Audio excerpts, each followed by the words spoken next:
everyone. Welcome to our presentation on phonemes. I will cover consonant phonemes and vowel phonemes in this presentation. First, let's start with what is the definition of a phoneme.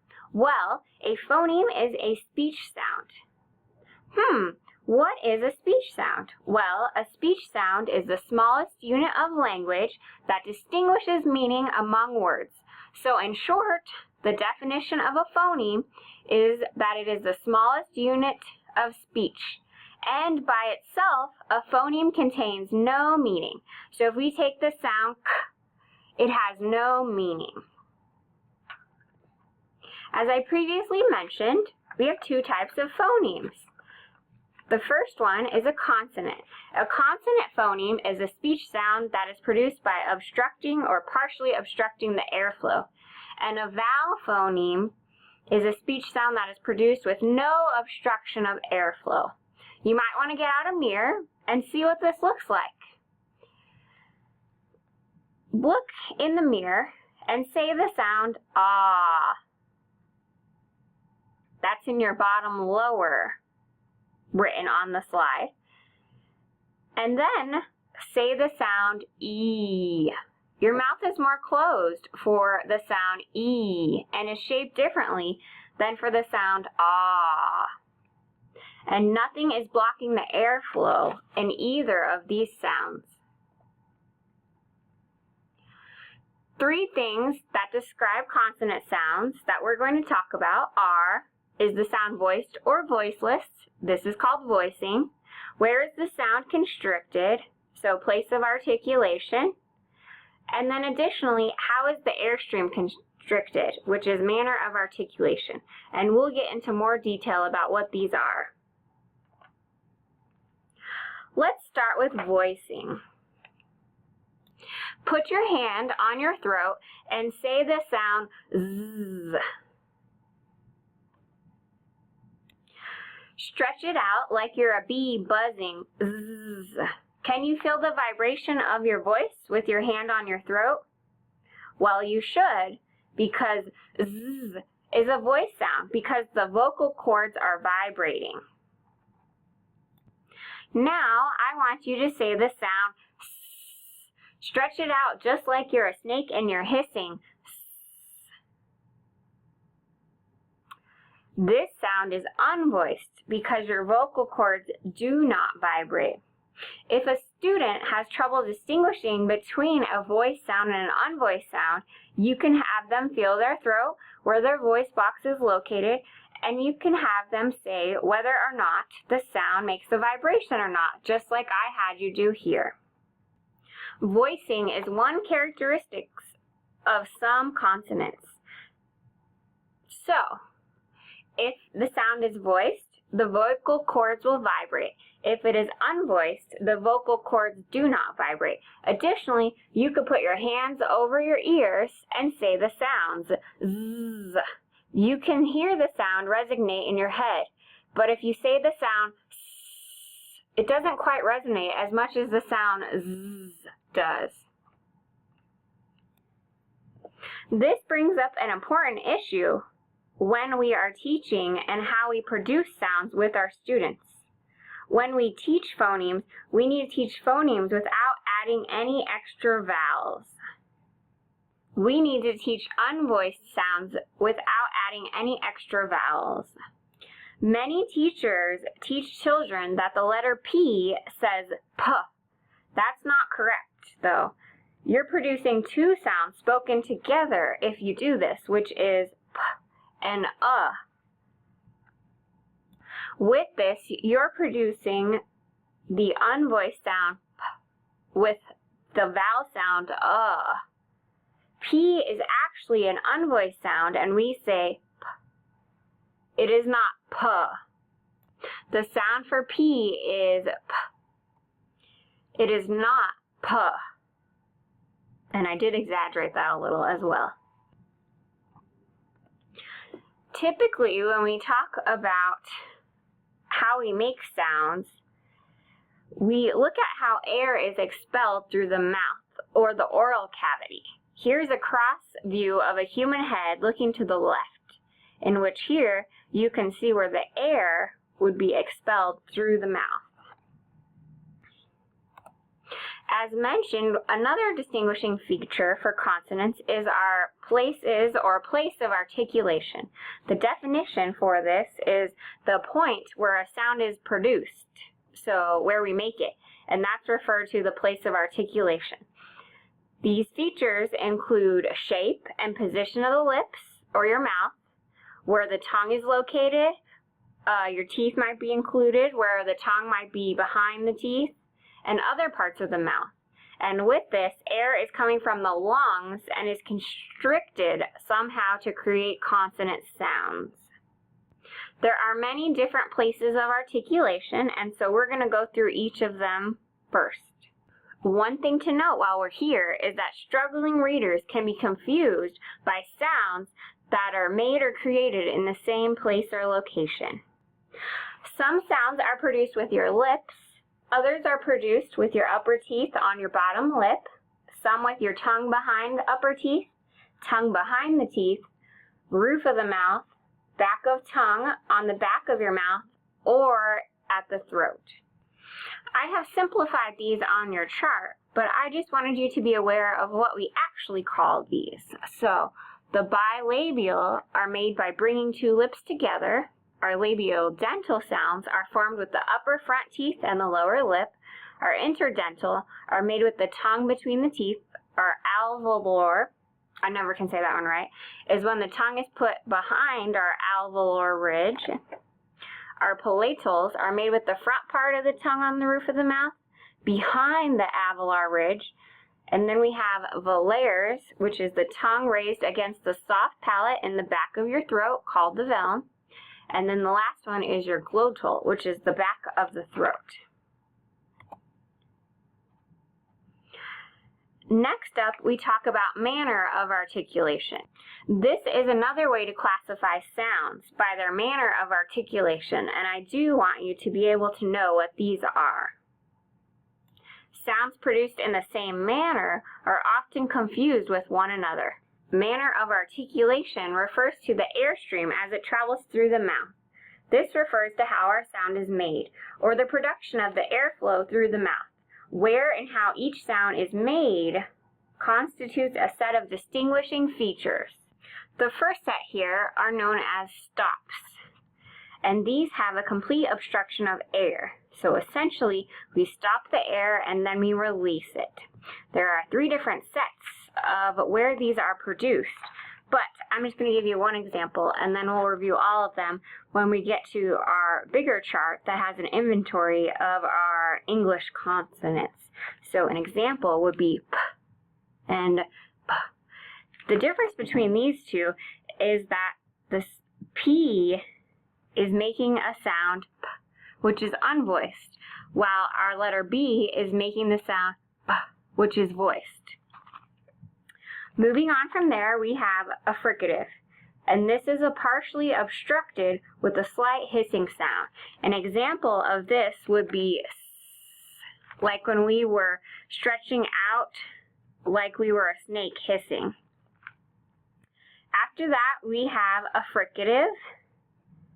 A fricative is a stop followed by a fricative, such as ch. Next up, we have sounds where the air is released through the nose, or the air is pushed through the nose. An example sound would be n, but let's work on the sound the letter M makes, which would be m, or m. Hold your nose and try to say the sound. It's difficult, right? You can't really hear it. Three sounds are produced in the nasal area where air is pushed through your nose. With kids, we can talk about these as being the nosy sounds. These three sounds are and n, the sound at the end of the word sing. N is a very tricky sound for children. The reason for this is because it will never start a word, and it is always tightly bound to the vowel in the word. We typically teach it with a spelling pattern such as ing, like in the word singing. Or we might teach it with A-N-G, but it is a distinct phoneme. In our category of sounds, moving right along, we have what we would call liquids. And the reason why these are called liquids is because they behave like liquid substances. They change from mouth to mouth. How water changes in different vessels when you pour it from, say, a glass to maybe a narrower glass. And so these might be produced in different locations in different mouths. You might produce this in one area in your mouth, and I might produce it in another area in my mouth. What makes this so complicated and difficult is that it makes it really hard to teach and remediate for students who have difficulty with these sounds. For example, l and r. And so when we get to our chart, I'll show you the two locations in which these could be pronounced. Liquids also include a curling of the tongue. These are the last sounds to develop in children's speech, and they're often confused with one another. And the last grouping we have here are called glides, and they're called glides for a reason. They are our most vowel-like of our consonants. They only have minimally obstructed airflow, and the reason why they are called glides is because they glide right into the vowel. A glide consonant is always followed by a vowel. An example glide sound would be the sound w. Here, I just wanted to show you our nasal phonemes again, and also at this time, mention something that I forgot to mention earlier. So, if you're new to looking at sounds being written, we denote a sound by having those slash marks like we see here on this slide with the sound. So, if you were to see the slashes, that means it's a sound, and you should also write this to distinguish a sound.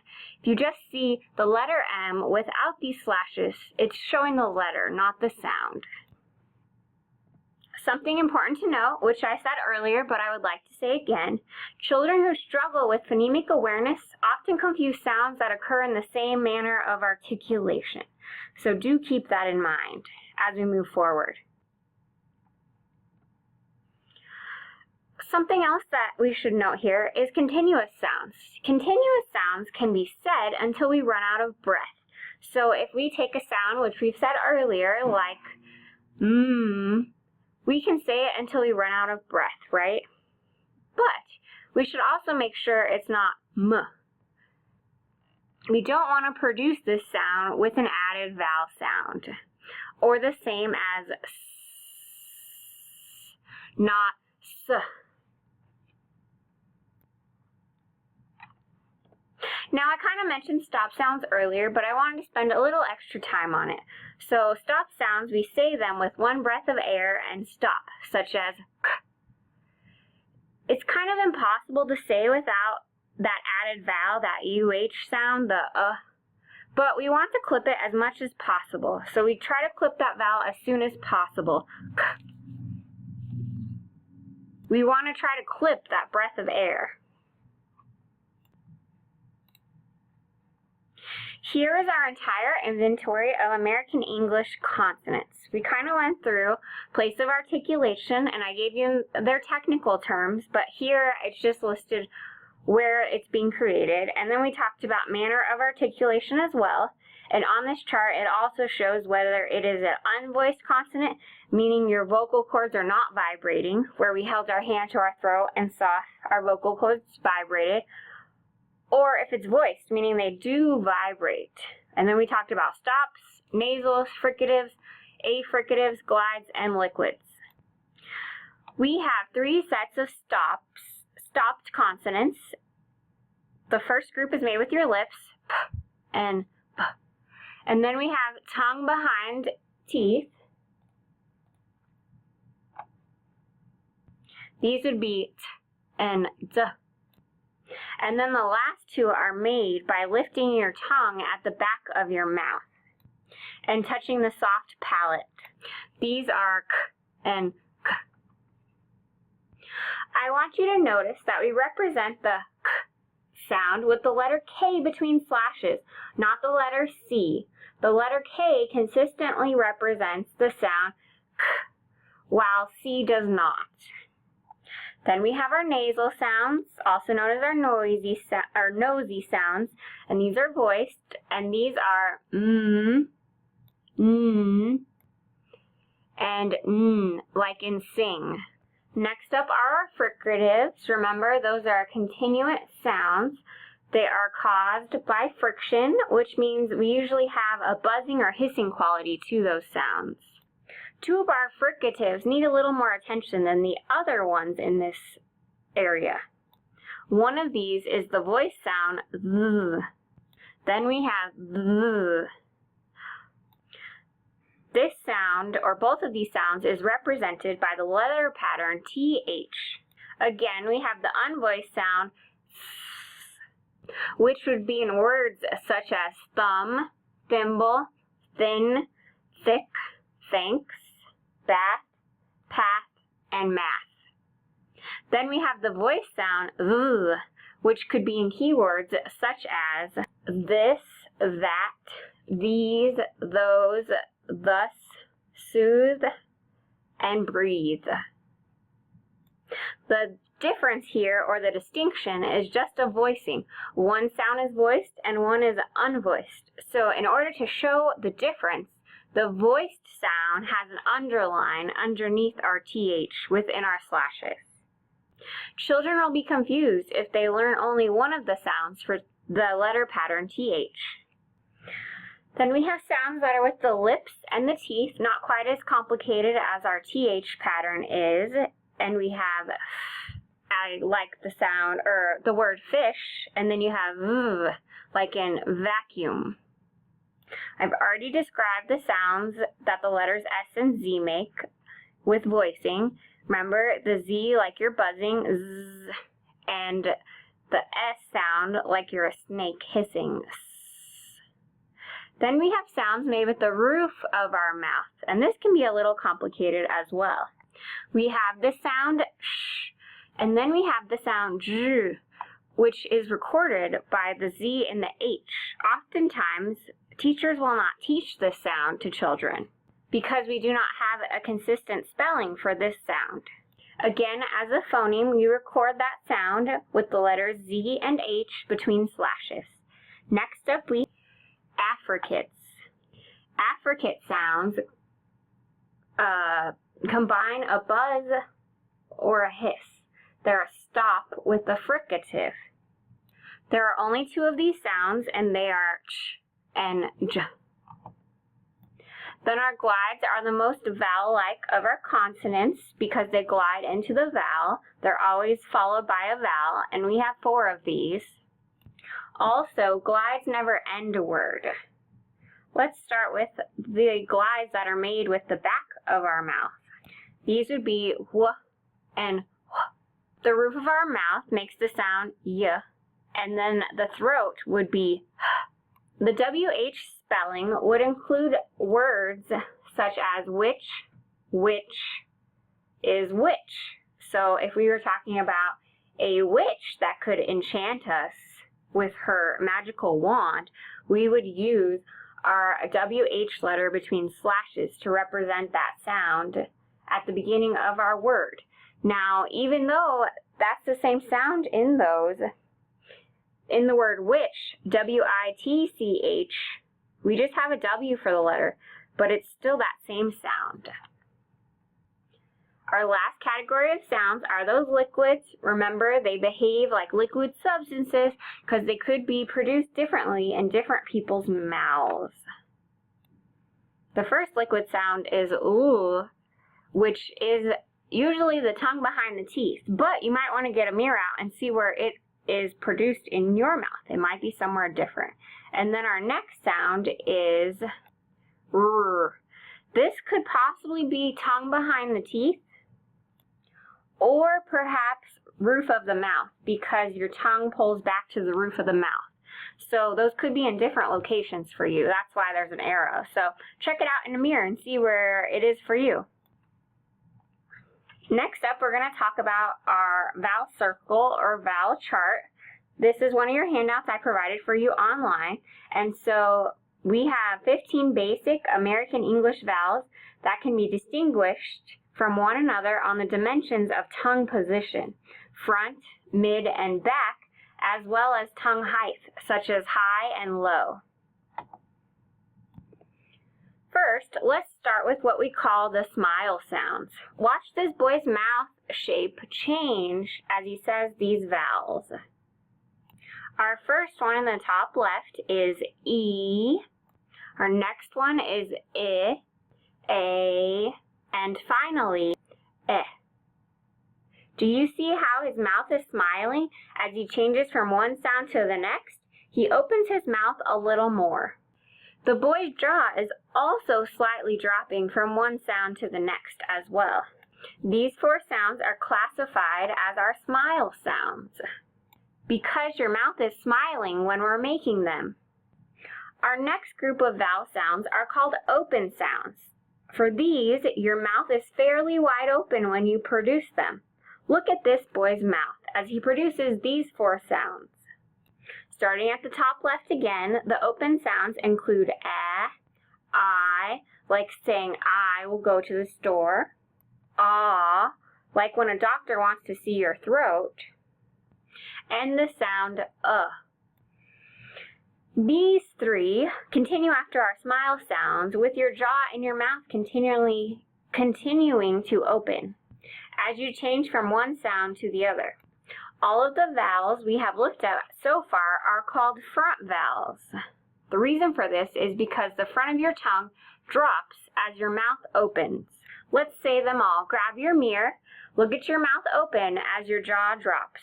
Let's start at the top left. E, I, A, I, and then ah, which has the largest open mouth position. The last group of sounds based on mouth shape are called our rounded sounds. Watch this boy's mouth shape grow smaller and rounder as he says the sounds. Let's start at the bottom left picture this time. Ah, O, oo. Now you say them and watch your mouth in the mirror. Ah, O, oo. So at this time, we've described all of our vowels that kind of make up that V on our vowel chart. But we have some sounds that don't fit on our vowel chart. So far, we have our 5 short vowels and our 5 long vowels. But we have 2 oddball sounds, and these are called diphthongs. These sounds slide from one part of the mouth to another, so they don't really fit in that V shape on our vowel chart. These sounds are ow, represented by OW in slashes, and oi, represented by OY in slashes. If you say these slowly, you'll see how your mouth moves from one shape to the other. That's why we often call these diphthongs sliders. On our vowel chart, we typically place these on our left side. Another group of sounds that doesn't fit in our mouth position groupings is what we call R-controlled vowels. This is something done for phonics instruction and takes the place of the vowel in the word. This is done in phonics instruction because the sound often forms the peak of a syllable, taking place of the vowel. Essentially, it kind of controls the vowel. Is considered to be a syllabic consonant. Also, this sound can be produced differently depending upon where it occurs in the word. If the sound comes at the beginning of a word, it's very easy then to categorize as a consonant, such as in the word run. But when it forms the peak of the syllable, it's taking the place of the vowel, like in the word fern. So, therefore, in reading and spelling instruction, we consider it to be a vowel sound. So we've created this group of vowels called R-controlled vowels. And for reading and spelling construction, consider them a separate group of sounds altogether. These are often very confusing because they map to 3 different spellings, and we place these R-controlled vowels on the right side of our chart. And our sound maps to 3 different spellings, so we have a slash with AR between them, the OR between slashes, and ER between slashes. So we're actually up to 17 vowel sounds on our vowel chart, not just 15. We have our 5 short vowels, our 5 long vowels. Ah and would be our oddball sounds. And then we have our diphthongs. They're oddballs because they are not considered long or short vowels in phonics instruction. Our 2 sounds up here. Then, like I said, we have our diphthongs, and then we have our R-controlled vowels. So that gives us 17 vowel sounds altogether. Now we have one final sound remaining, known as our schwa sound. This causes a great deal of confusion in spelling. Schwa is a sound that occurs only in an unstressed syllable, a syllable that is not accented in the word. Or, as we might say, stressed in a word.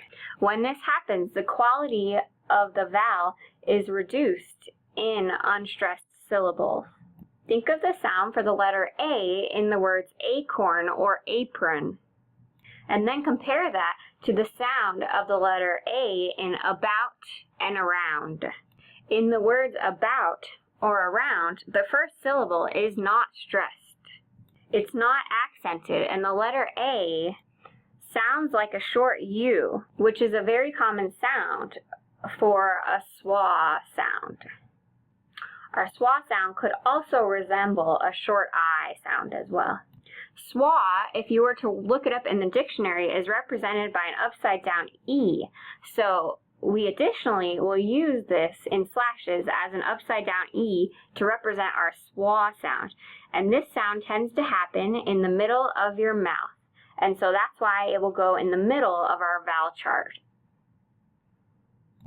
Now let's contrast words with and without our schwa sound. Now all of these vowels are spelled the same way in each of these comparison words, but in our second word, our vowel has been reduced to a schwa sound. Read them to yourself and stop the video if needed. And the first word that does not have a schwa sound to the second word that has a schwa sound, such as ten and kitten. Let's review our vowel circle, starting at the top left with E. I, A, I, ah, which brings us to the bottom of our chart, and then we're going to go back up. Ah, O, which really should have a half circle above that sound. Ooh.